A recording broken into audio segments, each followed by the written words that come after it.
তার কাছে মোনাজাত করি আজিয়া ইউনিট দিয়ে আই বিয়াগুনে মিলি যেন সাম্যর এই ঈদতে ফেরতান্ন সাম্যর ঈদত যেন ওনারা নিজের বাড়ির জায়গায় ঈদ গরিত পারেন। কক্সবাজারের উখিয়া ও টেকনাফ সীমান্তে সাজ সাজ রব। বাংলাদেশ তো বটেই, সারা বিশ্বের নামী সব গণমাধ্যম হাজির এমন অসম্ভব এক ঘটনার সাক্ষী হতে। কি সেই সংবাদ? অন্তর্বর্তী সরকারের সাবেক প্রধান উপদেষ্টা ডক্টর মোহাম্মদ ইউনূসের দেয়া আশ্বাসে ঈদের আগেই নিজ দেশ মিয়ানমারে ফিরে যাচ্ছে বাংলাদেশে আশ্রয় নেওয়া রোহিঙ্গারা। অবাক হচ্ছেন এআই দিয়ে বানানো সব দৃশ্যের সাথে চটকদার এমন সংবাদে? কিন্তু তাই তো হওয়ার কথা ছিল। শান্তিতে নোবেলজয়ী ইউনূস বলেছিলেন সব কিছু ঠিক থাকলে এবারের ঈদ রোহিঙ্গারা মিয়ানমারের নিজ ঘরে বসেই উদযাপন করতে পারবে।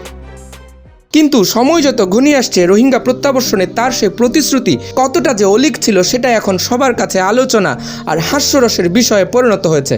কারণ ঈদের মাত্র আর কয়েকদিন বাকি থাকলেও এখনও পর্যন্ত একজন রোহিঙ্গাকেও ফেরত পাঠানো তো দূর কি বাত, এই নিয়ে রাষ্ট্রের কোনো পর্যায়ে আলাপ হয়নি এক চুলো।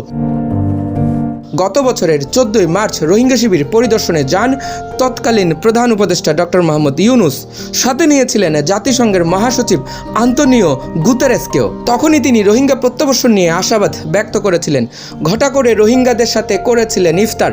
সেই সময় বলা হয়েছিল আলোচনা এগুচ্ছে, শীঘ্রই রোহিঙ্গাদের দেশে ফেরার পথ তৈরি হবে। তবে 1 বছরের বেশি সময় পেরিয়ে গেলেও সে আশার বাস্তব প্রতিফলন দেখা যায়নি।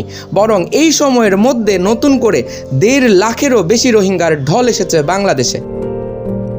ক্যাম্পে থাকা অনেক রোহিঙ্গা বলছেন অতীতে শহীদ প্রেসিডেন্ট জিয়াউর রহমানের শাসনামলে রোহিঙ্গাদের নিজ দেশে ফেরত পাঠানো সম্ভব হয়েছিল। তাই এবারও তারা আশা করছেন বর্তমান সরকার কার্যকর উদ্যোগ নেবে এবং দীর্ঘদিনের এই সংকট সমাধানে কাজ করবে।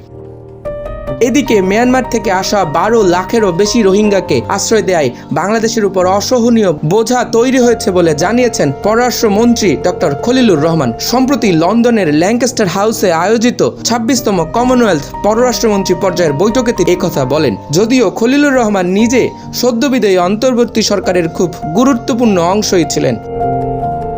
রোহিঙ্গা দলের 8 বছর পেরিয়ে গেলেও ফেরানো যায়নি একজন রোহিঙ্গাকেও। উল্টো এখনও চলছে অনুপ্রবেশ। বর্তমানে উখিয়া ও টেকনাফের বিভিন্ন শিবিরে প্রায় 12 লাখ রোহিঙ্গা বসবাস করছে। অতিরিক্ত জনসংখ্যার চাপে স্থানীয়দের মধ্যে বাড়ছে উদ্বেগ, বাড়ছে সামাজিক ও অর্থনৈতিক চাপ।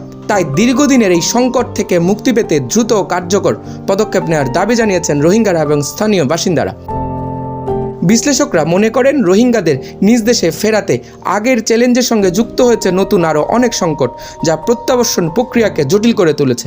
তাই এই বিষয়ে এগুতে হবে সতর্কতার সঙ্গে। Parthapratim Nandi, news now 24, Chittagong.